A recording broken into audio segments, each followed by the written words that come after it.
Howdy people, it's Playing with Fire. I gotta use my lefty. Like, comment, and subscribe. It's a follow-up on the Derya TM22 A 18. Notes about it.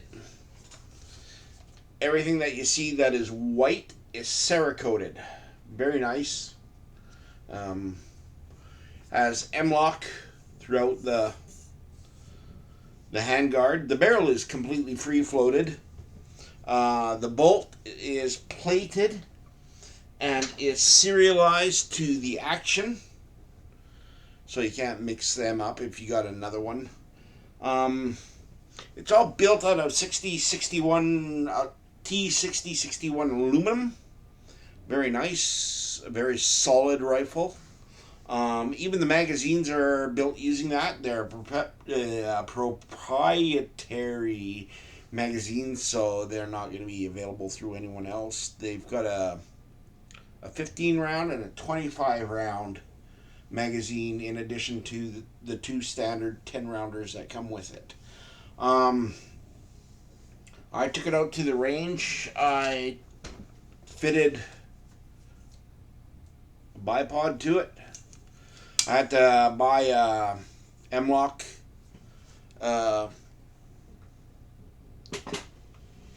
sling mount for it, but that allowed me to put the bipod on. I put on a fixed 4-power with a first focal plane adjustable scope on it.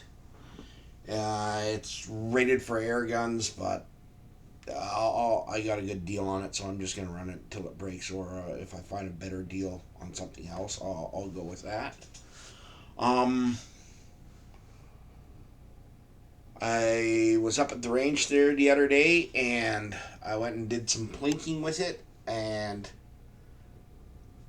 I was using Aguila ammo. And in my other video, I was having an occasional failure to feed, and I think what it is the Federal Automatch are just slightly longer. I'll have to take a set of calipers to them and see if there actually is a difference. But I didn't have any failure to feed or failure to eject or failure to fire with the standard type Aguila ammunition.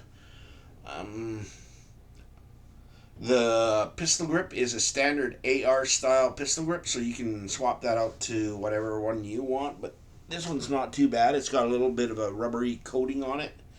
The buttstock is not a standard buttstock. It's not a standard A2 style buttstock. It's got an adjustable cheek riser. It's got its adjustable length of pull also. So it's a fairly nice butt to have on a rifle. That comes in this sort of price range. Rock Island Armories is also offering a version of it down in the States with a shorter handguard on it and make it a little bit lighter, but I can't complain. The weight as it sits is probably about 9 pounds, 10 pounds. It is what it is. It's only a 22. It's not a battle rifle, but it'll hold up to a fair bit of use and abuse, considering the quality of build that it is. Things I've found out, in order to pull the bolt so you can clean the bolt, you're gonna have to take off your optics, because it's from the top. You can see the bolt coming through the Picatinny rail there, and that's how you remove the upper portion of the firearm, upper portion of the receiver, so you can get into the bolt. The bolt is, I think they said it was nickel plated. I'm not sure, but it's plated bolt. It's laser engraved to match the action itself, and there isn't much to it other than that's the one problem I have noticed is that you got to remove your optic in order to take it apart to clean it. So be warned in the future that'll be maybe an issue.